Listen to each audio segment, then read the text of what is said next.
Nifty 1.5% gap down खुला है। 9:30 बजे प्रीमियम डीके हो गया, इम्प्लाइड वॉलेटिलिटी बढ़ गई।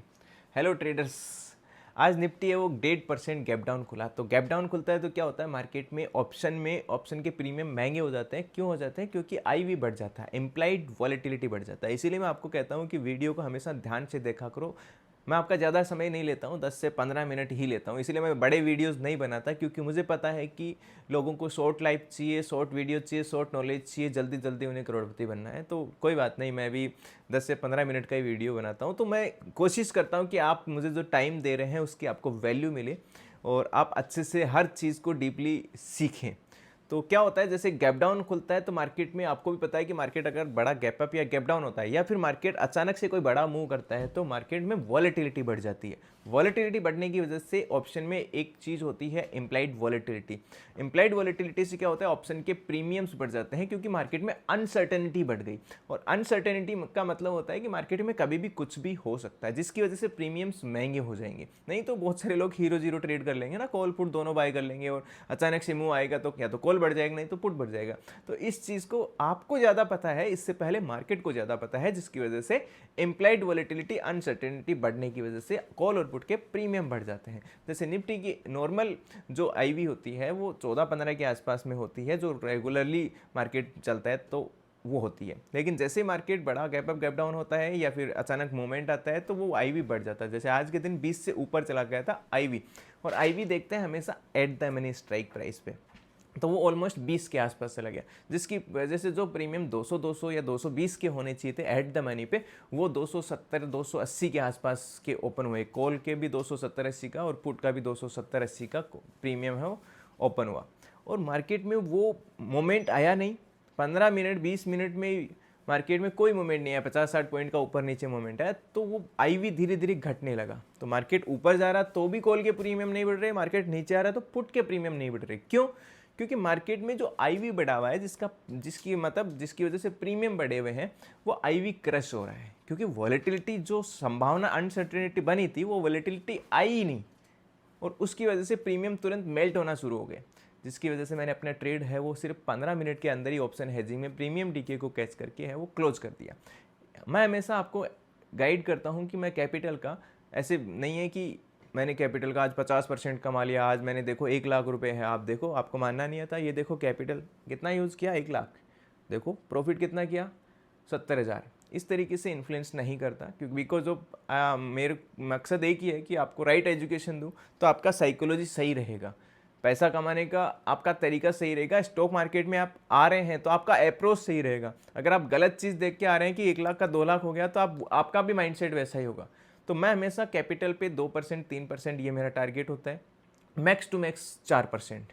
और यही मेरा स्टॉप लॉस का टारगेट होता है, 1.5% 2%, ये मेरा स्टॉप लॉस का टारगेट होता था। कई बार वॉलेटिलिटी हो जाती है तो 3% स्टॉप लॉस भी हो जाता है, क्योंकि मेरा विन रेट है वो ज़्यादा हो जाता है। किसकी वजह से? ऑप्शन हेजिंग की वजह से, क्योंकि वहाँ मैं प्रीमियम डीके भी कैच कर लेता हूँ। चलो ज़्यादा बड़ा वीडियो नहीं बनाते हैं, कैसे मैंने ट्रेड प्लान किया और किस तरीके से रेंज को डिसाइड करके प्रीमियम डीके को कैच किया, आ जाओ देखते हैं। यहाँ पर आप अभी देखोगे 9:47 हुए, निफ्टी लगभग 1.5% के आसपास गैप डाउन ओपन हुआ था। ये रेंज मेरे पास था और मैंने सारे ट्रेड सब क्लोज कर दिया। आप देखोगे जीरो क्वांटिटी ऑप्शन में। ये कोई निफ्टी बीच है जो मैंने ETF में इन्वेस्ट करता हूँ रेगुलरली, तो उसमें इन्वेस्टमेंट है। तो ये सारे होल्डिंग्स एंड इन्वेस्टमेंट है। ये आज का ट्रेड है ऑप्शन हेजिंग के साथ। 9:47 हुए, ट्रेड मैंने क्लोज कर दिया था 9:29। ओनली लगभग 10 से 15 मिनट में ट्रेड क्लोज कर दिया था। एंट्री मैंने किया था, आप देखोगे 9:16 के आसपास, 9:15 48 पे, ठीक है। हेजिंग में सारी पोजीशन एक लोड से ही ट्रेड है। इस चीज़ को हमेशा ध्यान रखा करो, कितनी क्वांटिटी से ट्रेड कर रहा है बंदा। ऐसे नहीं कि 2000 क्वांटिटी से मैं ट्रेड कर रहा हूँ और फिर वहाँ पे 50,000 लाख रुपए का प्रॉफिट दिखा रहा हूँ, बहुत स्मॉल अमाउंट हो जाता है, ठीक है। तो एक लोड से है जिसमें कैपिटल यूज होता है। अगर आप नॉन डायरेक्शनल प्लान करते हैं तो 1.5 लाख के आसपास, और डायरेक्शनल प्लान करते हैं तो 80-90 हज़ार रुपये के आसपास। ट्रेड को कैसे प्लान किया उसका लॉजिक ध्यान से समझना। और वीडियो के लास्ट में मैं क्या करूँगा, एक काम करूँगा कि जो स्टेप बाय स्टेप ट्रेडिंग सीखना चाहते हैं तो कैसे छोटी कैपिटल से स्टार्ट कर सकते हैं, उस पर वीडियो बना दूंगा कि कैसे आप छोटी कैपिटल से ट्रेड स्टार्ट करें, ठीक है। और कैसे इंट्राडे ट्रेडिंग के लिए स्टॉक सिलेक्शन करें कैश मार्केट में। अगर मेरा टारगेट है वीडियो पे अगर मोर देन 1000 लाइक्स आते हैं, चलो वो मोर देन 500 लाइक्स आते हैं, तो नेक्स्ट वीडियो मैं इस पे बना दूंगा कि कैसे आप इंट्राडे ट्रेडिंग के लिए स्टॉक सिलेक्शन कर सकते हैं। और आप छोटी कैपिटल से, क्योंकि स्टॉक्स में क्या होता है, आप छोटी कैपिटल 5 से 10 हज़ार से भी अपनी ट्रेडिंग जर्नी को शुरू कर सकते हैं। कभी भी ये नहीं है कि आप ऑप्शन नहीं कर सकते, 15-20 हज़ार में आप ऑप्शन बाइंग करते हैं और छोटी कैपिटल की वजह से फिर लॉस कर लेते हैं। एक्चुअल में ऑप्शन में आप बाइंग भी करते हैं तो भी मार्जिन भले ही 10-15 हज़ार लगता है, लेकिन एक्चुअल में आपको कैपिटल 70-80 हज़ार चाहिए, तब जाके आपका रिस्क मैनेज होता है। तो इसलिए रिस्क मैनेज के साथ आप छोटी कैपिटल से कैश मार्केट में कैसे ट्रेड करें, उस पर मैं वीडियो बना दूंगा। अगर मोर देन 500 से लाइक्स आते हैं और कमेंट्स आते हैं कि हाँ आपको वीडियो चाहिए, तो मैं उस पर वीडियो बना दूंगा। ठीक है, नेक्स्ट वीडियो। चलो अभी ट्रेड का लॉजिक बनाता हूँ, अभी ट्रेड का मैं लॉजिक बताता हूँ किस तरीके से मैंने ट्रेड को प्लान किया। सबसे पहले मार्केट गैप डाउन ओपन हुआ, गैप डाउन ओपन हुआ तो मेरे पास में यहाँ पे एक डिमांड जोन था। ठीक है, तो मेरे पास हमेशा, जब भी आपने देखा होगा कि मैं जब भी प्लान करता हूँ या तो डायरेक्शनल हेज प्लान करता हूँ या मार्केट बहुत बड़ा गैप अप गैप डाउन होता है, तो मार्केट में IV बढ़ जाता है, वॉलेटिलिटी बढ़ जाती है। आप ऑप्शन चेन में जाके देखेंगे तो ये रीड करना आना चाहिए, जैसे मैंने आपको क्लास में पढ़ाया है कि कैसे IV बढ़ जाता है। ये जो IV है, देखो आप यहाँ पे इम्प्लाइड वॉलेटिलिटी है, ये ATM की ही देखी जाती है ज़्यादातर। ये निफ्टी की लगभग 13, 14, 15 के आसपास रहती है, जो कि 20 हो गई। IV का मतलब होता है कि ये पर्टिकुलर जो ऑप्शन है, ऑप्शन का प्रीमियम वो कितना मूव कर सकता है। और अगर ये IV बढ़ जाता है, जिसकी वजह से क्या होता है, IV बढ़ने की वजह से ये प्रीमियम्स महंगे हो जाते हैं। ठीक है, मॉर्निंग में जब मार्केट गैप डाउन खुला था तो ये IV लगभग 21 तक चला गया था, और जैसे ही मार्केट वहाँ 5 मिनट के लिए भी शांत होता है तो IV क्रश होता है। IV क्रश होता है तो ये जो प्रीमियम महंगे महंगे होते हैं, ये मार्केट थोड़ा बहुत नीचे जाता है, थोड़ा बहुत ऊपर जाता है, तो दोनों ही प्रीमियम बढ़ने की बजाय IV जो बढ़ा हुआ है वो गिरता है, तो प्रीमियम मेल्ट होते हैं, मतलब प्रीमियम धीरे धीरे कम होते हैं, जिसकी वजह से प्रीमियम डीके होता है। और कॉल किसी ने बाई कर रखा है, मार्केट ऊपर जा रहा है, फिर भी वो कॉल बढ़ता नहीं है। किसी ने पुट बाई कर रखा है, फिर भी मार्केट नीचे जा रहा है, फिर भी वो पुट बढ़ता नहीं है। क्यों? क्योंकि उसका जो IV बढ़ा हुआ था, वो उसकी वजह से वो प्रीमियम बढ़ा हुआ था। अब IV घट रहा है, वॉलेटिलिटी घट रही है, जिसकी वजह से प्रीमियम डीके होना शुरू हो जाता है, मेल्ट होना शुरू हो जाता है। क्योंकि ये एट द मनी और आउट ऑफ द मनी के जो भी प्रीमियम हैं, जब भी वो रहेंगे, जिस भी स्ट्राइक प्राइस ATM रहेगा या OTM रहेगा, तो ये एक्सपायर एक दिन जीरो होने हैं। और अब एक दिन में तो ये 250 के 300 के प्रीमियम में जीरो हो नहीं सकते, धीरे धीरे ये डीके होते हैं, तो अपन उस धीरे धीरे ही प्रीमियम को कैच करते हैं। तो मैंने प्लान कैसे किया, ये IV को मैंने आपको समझा दिया, ऑप्शन चैन को। अब मैंने प्लान कैसे किया, एक और चीज़, मैं कभी ये नहीं आपको बता रहा कि 5,000 का प्रॉफिट है तो ये मैंने 10,000 कैपिटल यूज़ करके किया, कभी पॉसिबल नहीं होता है। अगर ऐसा होगा तो फिर वो अगले ही दिन वापस चला जाएगा। ठीक है, ये मेरी कैपिटल का 2% या 3% प्रॉफिट होता है, इतना ही मैं रिस्क टेक करता हूँ। 3%, 2%। रिस्क रिवॉर्ड रेशियो 1:1, सबसे पहला रिस्क रिवॉर्ड रेशियो 1:1 होता है, फिर 1:1.5 होता है, क्योंकि ऑप्शन हेजिंग या ऑप्शन डायरेक्शन सेलिंग करते हैं तो मैं बिल्कुल सेलिंग है वो बिल्कुल फ्री नहीं करता हूँ विदाउट, ऐसे नहीं कि सिर्फ स्टॉप लॉस लगा के, बिना हेज के मैं कभी भी सेलिंग करता नहीं हूँ। ठीक है, तो कैसे प्लान किया वो मैं आपको बता देता हूँ। ठीक है, तो ये ध्यान रखना, कैपिटल का 2 से 3% प्रॉफिट है। ऐसे नहीं कि ये देखो देखो अमाउंट इतना है फ़ोन में, 1,00,000 का अमाउंट है, देखो इस पर प्रॉफिट कर दिया मैंने 1,00,000 का। I don't do misguide information, क्योंकि आप फिर वही सोचेंगे और फिर वैसे ही मार्केट में आप उसी दिमाग सेट से आएंगे कि पैसा डबल हो जाएगा। पैसा डबल होता है लेकिन टेक टाइम, एक दिन में या एक महीने में नहीं होता है, मार्केट को टाइम देना पड़ता है। जितना रिस्क मैनेजमेंट करोगे आप, डबल करने के चक्कर में पैसा उड़ा भी दोगे। चलो कैसे प्लान किया, मेरे पास सबसे पहले एक रेंज होनी चाहिए ताकि मैं उसके लिए प्लान कर सकूँ, डायरेक्शनल या नॉन डायरेक्शनल। तो सबसे मेरा प्लान हो गया कि मार्केट इतना गैप डाउन खुला है तो ऑब्वियसली IV बढ़ा हुआ है, IV बढ़ा हुआ है तो मुझे बहुत अच्छे अच्छे प्रीमियम मिलने वाले हैं। जो मॉर्निंग में शुरुआत में अगर थोड़ी सी वॉलेटिलिटी रुक गई, जो मेरे पास एक रेंज होगा, वॉलेटिलिटी कहाँ पे रुकेगी तो उसके लिए मेरे पास रेंज होगा, अगर रुक गई तो अपन कैपिटल का 2 से 3% टारगेट ऑटोमेटिकली अचीव कर लेंगे, क्योंकि IV जैसे ही क्रैश होगा तुरंत से प्रीमियम में फटाक से डीके होना शुरू हो जाएंगे।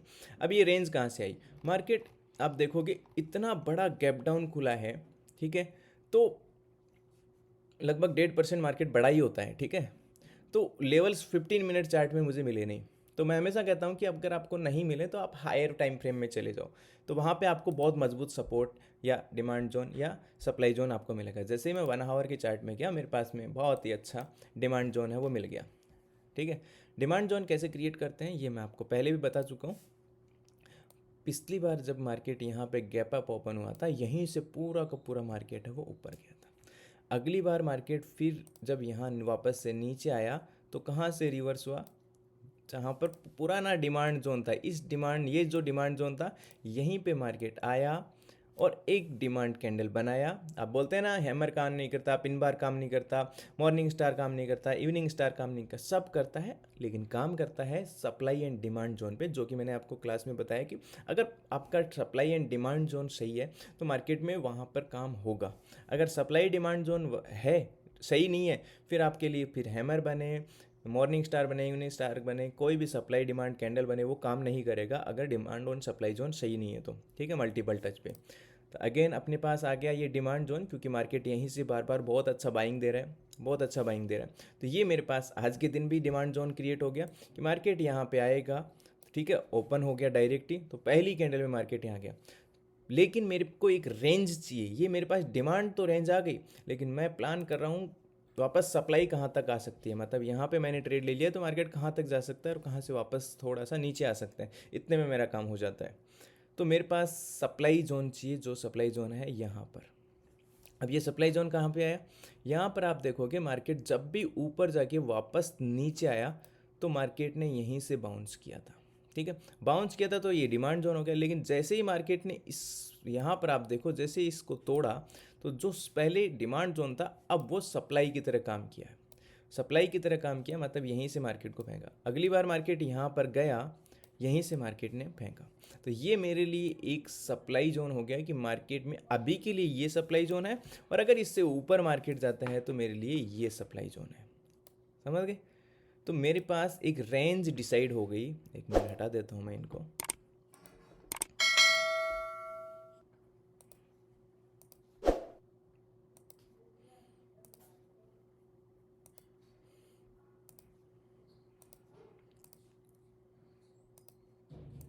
तो मेरे पास एक रेंज डिसाइड हो गई यहाँ पर कि मार्केट इस रेंज में काम करेगा, अगर 15 मिनट भी इस रेंज में रुक गया तो मेरा काम हो जाएगा। फिर मैंने चार्ट को है वो कन्वर्ट कर लिया 15 मिनट में, ठीक है, 15 मिनट में एक कैंडल ये फिनिश होने से पहले ही मेरा टारगेट है वो अचीव हो गया। यहाँ पर आप देखेंगे 3 मिनट के चार्ट में कोई भी कैंडल इस रेंज के बाहर गई ही नहीं, सिर्फ स्पाइक मारा है। और अपन स्पाइक में कभी एंटर नहीं करते हैं जब तक कि इस रेंज के बाहर ऊपर कैंडल क्लोज ना करे। और उस जो कैंडल अगर यहाँ पे मार्केट कैंडल क्लोज करता है और उस कैंडल का हाई ब्रेक होता है तो अपन जो अपना प्लान होता है वहाँ पे अपना स्टॉप लॉस बुक करते हैं कि भाई अब ये मार्केट डायरेक्शनल हो गया है, तो जो मेरा रिवर्स का प्लान था वो एग्जिट होना चाहिए, और मेरा अगर मेरा डायरेक्शनल कोई सेटअप क्रिएट हो रहा है तो ही मैं डायरेक्शनल यहाँ पे काम करूँगा। जब तक यहाँ पर वीक बन रहा है, स्पाइक मार रहा है, कोई कैंडल क्लोज नहीं हो रहा, और जो कैंडल क्लोज हो रहा है उसका हाई ब्रेक नहीं हो रहा, मैं डायरेक्शनल के लिए प्लान नहीं कर सकता। मेरे लिए मार्केट इस रेंज में रहेगा और इस रेंज के लिए मैं प्रीमियम डीके IV क्रस को कैच करूँगा। अब इम्पोर्टेंट बात आती है कि ये रेंज कैसे आई, मार्केट कैसे आया यहाँ पर, ठीक है, ये तो आ गया। बात इतनी सी ख़त्म नहीं होती है, मैं हर वीडियो में आपको एजुकेट करने की कोशिश करता हूँ। जैसे क्लासेस में मैं आपको बताता हूँ कि बात स्ट्रेटजी की नहीं है। स्ट्रेटजी दुनिया यूट्यूब पे मोर देन 1 लाख पड़ी है और आप गूगल पे पढ़ी हैं। स्ट्रेटजी मैटर नहीं करती है जब तक कि आपका कैपिटल साइज और आपका साइकोलॉजी सही नहीं है। अगर आपका साइकोलॉजी ऐसा है कि हाँ ये मार्केट यहाँ पे रेसिस्टेंस बन गया, यहाँ से बहुत तगड़ा नीचे आएगा, और आपने 1 लाख रुपए अकाउंट में पड़े हैं और पूरा का पूरा कैपिटल डिप्लॉय कर दिया, आपका अकाउंट उड़ जाएगा। क्योंकि everything is possible in market. Market में सारा काम होता है प्रोबेबिलिटी पे। आपने ठीक है यहाँ पे एक आपके पास में रिवर्सल सेटअप बना, ठीक है, इस कैंडल पे आपने ट्रेड ले लिया नीचे का, लेकिन मार्केट नीचे नहीं गया तो आपके पास राइट प्लान होना चाहिए कि अगर मार्केट रिवर्स करेगा तो मुझे कहाँ पे लॉस बुक करना है। जिसको मार्केट में लॉस बुक करना आता है, राइट पोजीशन साइज क्रिएट करना आता है, और आपको risk to reward ratio follow करना आता है, डेफिनेटली आप एक अच्छे ट्रेडर बन जाएंगे, ठीक है। तो आप कभी भी ये सप्लाई डिमांड जोन जब भी आप देख रहे हैं, मार्क करना देख रहे हैं, तो आप ये भी दिमाग में रखना कि सर अगर मान लीजिए कि अगर ये रिवर्सल सेटअप बना और मार्केट थोड़ा सा रिवर्स आया और फिर पूरा का पूरा ब्रेकआउट कर गया, होता है ना बहुत बार कि मार्केट रेसिस्टेंस को फेस किया, थोड़ा सा पुल बैक दिया, आपको एंट्री दिलाया और फिर ब्लास्ट कर गया ऊपर की साइड, तब आप क्या करेंगे? अगर आपके पास ये प्लान नहीं है, आप ट्रेड नहीं कर पाएंगे। मतलब एंट्री से पहले एग्जिट का प्लान नहीं है, भले ही प्रॉफिट में भले ही लॉस में, तब तक आप ट्रेड नहीं कर पाएंगे। प्रॉफिट में एग्जिट का सबका प्लान होता है कि मेरे को इतना प्रॉफिट चाहिए, मैं निकल जाऊंगा, लेकिन लॉस में एग्जिट होने का किसी का प्लान नहीं होता। दूसरा, आप ये भी डिसाइड करें कि आप कौन से ट्रेडर हैं। जैसे मैंने आपको क्लासेस में बताया कि how to build your own strategies. जब तक आप अपनी ओवन स्ट्रेटजीज बिल्ड करना नहीं सीखेंगे, सिर्फ लोगों को यूट्यूब पे लाइव ट्रेडिंग देखेंगे, सिर्फ आप ये सब देखने की कोशिश करेंगे कि किसका सपोर्ट काम कर रहा है, किसका रेसिस्टेंस काम कर रहा है, आप गैम्बलिंग कर रहे हैं और आप गैम्बलिंग की तरफ अट्रैक्ट हो रहे हैं। जब तक आपका राइट एग्जिट और खुद का स्ट्रेटजी बिल्डअप प्लान, जैसे मैंने क्लासेस में आपको सिखाया, उस पर फोकस नहीं करेंगे कि खुद की ओवन स्ट्रेटजी। एक बिजनेसमैन दूसरे के कॉपी पेस्ट आइडिया से नहीं बनता है, कॉपी पेस्ट करेगा तो फेल हो जाएगा। सिर्फ उससे आइडिया लेता है और फिर खुद की न्यू चीज़ों को इनोग्रेट करता है। तो आइडिया से आप खुद की स्ट्रेटजीज बिल्ड करते हैं और आपके पास राइट एग्जिट प्लान होता है, राइट एंट्री प्लान होता है कि आपने प्लान कर लिया रिवर्स का और मार्केट वहाँ से एग्जिट हो गया, रिवर्स हो आपके पक्ष में नहीं गया, उल्टा चला गया, तो आपको कहाँ पे एग्जिट होना है। जैसे फायर एग्जिट होते हैं ना दवार, वैसे आपको एग्जिट प्लान मार्केट में हमेशा बनाना होता है। अगर आपने सिर्फ यही थिंक रखा कि प्रॉफिट में एग्जिट करूँगा, तो आप क्या करेंगे, 10 दिन, 5 दिन, 7 दिन बहुत अच्छे अच्छे प्रॉफिट करेंगे और एक ही दिन में सारा का सारा जो कैपिटल है वो लॉस कर देंगे। और ये भी हमेशा प्लान करें कि आप कम से कम ट्रेड करें, दिन में 1 या 2 ट्रेड प्लान करें। जैसे मैं 1 या 2 ही ट्रेड प्लान करता हूँ दिन में, चाहे वो नॉन डायरेक्शनल हेजिंग हो चाहे वो डायरेक्शनल हेजिंग हो, ठीक है। बाइंग भी करता हूँ मैं, लेकिन बाइंग एक मजबूत कोई एरिया ब्रेक होता है तब वहाँ पे करता हूँ, ठीक है। जो कि मैं ओनली, अगर मैंने एक लोड से हेज कर रखा है तो उसमें 1 या 2 लोड से ही बाइंग प्लान करता हूँ, ताकि अगर उसमें प्रीमियम डीके हो तो वो हेजिंग है वो मेरा रिकवर कर ले, और मैं हेजिंग के प्रॉफिट पे बाइंग में रिस्क लेता हूँ। That simple logic. चलो, ये हो गया। और अभी मैं एक और प्लान कर रहा हूँ कि जो भी आप क्रिप्टो में ट्रेड कर रहा है या करना चाहता है या फिर इंडियन मार्केट में कर रहा है, तो मैंने डिस्क्रिप्शन में लिंक दे रखा है, वहाँ से अकाउंट ओपन कर लेना। धन का दे रखा है, अपस्टॉक का दे रखा है और डेल्टा एक्सचेंज का दे रखा है। उसका बेनिफिट ये होगा कि मैं एक ग्रुप क्रिएट कर रहा हूँ टेलीग्राम पे, जिस पे ना कॉल ना टिप्स, सिर्फ एजुकेशनल ट्रेड्स मैं शेयर करूँगा। किसके? इंडियन मार्केट के से भी रेगुलेशंस में नहीं है कुछ भी शेयर करना। तो क्रिप्टो के रिगार्डिंग जो भी मैं खुद ट्रेड्स लेता हूँ, ठीक है, क्रिप्टो में, तो इन फ्यूचर जिसने भी अकाउंट लिंक से ओपन किया है उससे मैं अपना उससे आईडी मांगूंगा, फिर उसे टेलीग्राम से ज्वाइन कर दूंगा, ठीक है। तो एजुकेशनली, ऐसे नहीं कि तू मैं जो बता रहा हूँ वो ट्रेड कर, आप कैसे अच्छे से ट्रेड कर सकते हैं, कैसे रिस्क रिवॉर्ड रेशियो मैनेज करेंगे और कहाँ पे स्टॉप लॉस लगाएंगे, कहाँ पे टारगेट लगाएंगे, कैसे रिवॉर्डिंग बिजनेस काम करता है, तो एज सुन एज पॉसिबल वो मैं क्रिएट कर दूंगा। आप अकाउंट ओपन करके रेडी रखना और उसका कोई चार्जेबल नहीं होगा, ठीक है। जो मैं ट्रेड से, एजुकेशन एक अलग है, वो ट्रेड विद विकास एप्लीकेशन पे मिलती है, तो वो चार्जेबल इसलिए रखा है ताकि आप कंटेंट की वैल्यू करें, क्योंकि 60 घंटे की क्लासेस होती हैं, 30 घंटे की क्लासेस होती हैं, फिर 10-15-20 घंटे के लाइव ट्रेडिंग वीडियोस होते हैं जिन पे आप काम करते हैं और आप समझते हैं कि किस तरीके से मार्केट में पैसा बनता है। हर तरीके से ऑप्शन के पूरी चीज़ों को समझा जाता है, थीटा, गामा, डेल्टा कैसे वर्क करता है मार्केट में, सप्लाई डिमांड कैसे वर्क करता है, सारी चीज़ों को समझने के बाद में वहाँ पर समझाया हुआ है। तो अकाउंट ओपन करके रेडी रखना और मैं आपको अनाउंस कर दूंगा जैसे ही टेलीग्राम क्रिएट होगा, प्राइवेट चैनल होगा, आपसे आईडी मांगा जाएगा, आप स्टॉक, धन और डेल्टा एक्सचेंज, इनमें तीनों में आपने लिंक से अकाउंट ओपन कर रखा है, तो आपको वो फ्री टेलीग्राम जिस पे मैं खुद के क्रिप्टो में, बिटकॉइन में जो ट्रेड्स लेता हूँ वो वहाँ पे पोस्ट कर दूंगा। ना कोई कॉल होगा, ना कोई टिप्स होगा, सिर्फ एजुकेशनल पर्पज़ होगा, ठीक है, जिससे कि आप अच्छे से लर्न कर पाएँ, ठीक है। Okay, thank you so much, मिलते हैं नेक्स्ट वीडियो में एज सुन एज पॉसिबल। और एक और चीज़, प्लीज़ फोकस करो राइट रिस्क मैनेजमेंट करने पे और राइट पोजीशन साइज बनाने पे। कभी भी अपनी कैपिटल का 2 से 3% से ज़्यादा रिस्क मत लो। मैं आपको समझा सकता हूँ, बता सकता हूँ। अगर आपको लगता है कि 2% का रिस्क जल्दी हिट हो जाता है, तो कोई ज़रूरी नहीं है आपके पास 1 लाख रुपए है तो आप उसमें 10 लोट खरीदें। 1 लोट से ट्रेड करो। आपके पास 50,000 हैं, 1 लोट से ट्रेड करो, राइट पोजीशन साइज रखो। आपको लगता है आपके पास कैपिटल नहीं है, प्लीज़ आप कोशिश करें कि आप कैश मार्केट में ट्रेड करें, वहाँ भी पैसा बनता है। वहाँ भी आप 10,000 कैपिटल लगा रहे हैं, 3% का रिस्क लेंगे, 300 का स्टॉप लॉस होगा और लगभग 1:1.5 या 1:2 रिस्क रिवॉर्ड रेशियो लेंगे तो 600 का प्रॉफिट होगा। तो वहाँ पे भी ये फॉलो कर सकते हैं आप। ऐसा ज़रूरी नहीं है ऑप्शन में ही ट्रेड करें। आपको यहाँ पे कैश मार्केट में भी आपको 5 टाइम्स लीवरेज, जैसे आप मान लीजिए SBI बैंक के शेयर में ट्रेड करना चाहते हैं, आप कमेंट कर देना, मैं इस पे भी डिटेल से इंट्राडे कैसे स्टॉक सिलेक्शन करें उसके लिए मैं आपके लिए वीडियो बना दूंगा, एक लॉन्ग वीडियो सैटरडे संडे को। यहाँ पे भी आपको 10 टाइम्स लीवरेज मिलता है। अगर आपका मान लीजिए 10,000 अमाउंट है, तो आप मान लीजिए अभी 765 रुपये का शेयर चल रहा है, ठीक है। आप मान लीजिए इसके 20 शेयर खरीदना चाहते हैं, ठीक है। 20 शेयर मतलब लगभग 15,000 रुपये के आसपास का हो गया। लेकिन आप इंट्राडे में ट्रेड करते हैं तो यही काम है वो आपका 3,000 रुपये का। मतलब आपके पास अगर आप इसके 100 शेयर खरीदेंगे, ठीक है, तो आपको पैसे चाहिए कितने, डिलीवरी में खरीदेंगे तो आपको 70-80 हज़ार रुपये चाहिए। लेकिन यही काम है वो आपका इंट्राडे में 15,000 रुपये में हो जाता है, ठीक है। तो आप यहाँ भी अच्छे से ट्रेड कर सकते हैं और यहाँ भी वॉलेटिलिटी होती है, ऐसा नहीं है यहाँ भी नहीं होता है, यहाँ भी होता है। आप देखो यहाँ पे अगर मार्केट में आप ट्रेड कर रहे होते हैं, मैं पुराना चार्ट कर देता हूँ क्योंकि इसमें थोड़े रिस्ट्रिक्शंस हैं, तो 3 महीने पुराना चार्ट है वो मैं कर देता हूँ, फरवरी वाला, ठीक है। ये लो कि आप स्टॉक्स का 3 महीने पुराना चार्ट ही शो कर सकते हैं। ओके मैं 3 महीने पुराना शो कर देता हूँ। जैसे आप यहाँ पर देखेंगे कि मार्केट में एक रेसिस्टेंस जोन बना हुआ है, सब जगह बनता है, ठीक है। ये मार्केट में आपके पास एक रेसिस्टेंस जोन बना हुआ है, ठीक है। ये लो कहाँ पे बना हुआ है, ध्यान से देखना, यहाँ पर बना हुआ है। अभी वाला ये वाला तो नहीं है ना, यहीं आपके पास सप्लाई आ गई, क्योंकि पहले भी मार्केट में कहाँ से सप्लाई आई थी, यहाँ से आई थी।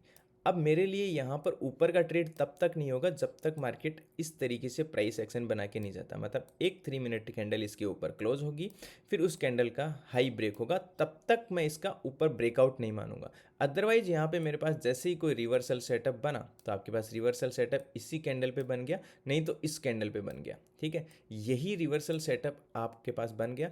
आपने ये आपको पहले ही पता था कि यहाँ से पहले भी सेलर्स ने बहुत नीचे फेंका था, अगली बार मार्केट फिर गया, बहुत तगड़ा नीचे फेंका एक ही कैंडल में, अगली बार फिर मार्केट इसके पास गया और बहुत खतरनाक फेंका। अब यहाँ पे भी आपका कैपिटल कितना यूज़ हो रहा है, सिर्फ 15,000 रुपये। आपका स्टॉप लॉस कितने का बन रहा है, 78 पे आपका स्टॉप लॉस है, सॉरी 89 पे। एंट्री आपको मिल रही है 76 पे, ठीक है। मतलब आपका 3 रुपये का स्टॉप लॉस है, मतलब 3 रुपये का 100 शेयर खरीद रहे हैं, मतलब 300 रुपये का स्टॉप लॉस है। 15,000 की कैपिटल पे 300 का स्टॉप लॉस है, ये ध्यान रखना। और टारगेट लेंगे 1:2, मतलब 6 रुपीज़ का टारगेट लेंगे, ठीक है। 76 पे सेल किया है और 70 पे अपन ना टारगेट अचीव हो गया, 1:2 रिस्क रिवॉर्ड रेशियो। तो ये कैसे आप स्टॉक सिलेक्शन कर सकते हैं वो मैं आपके लिए डिटेल एक 15-20 मिनट का वीडियो बना दूंगा। बस आप बताना कि आपको ज़रूरत है क्या, नहीं ज़रूरत है तो कोई ज़रूरत नहीं है, मुझे पता ही नहीं है, मैं ऐसे ही वीडियोस बना रहा हूँ तो क्या मतलब है, ठीक है। तो ये मेरे को बता देना। Okay, thank you so much, मिलते हैं नेक्स्ट वीडियो में।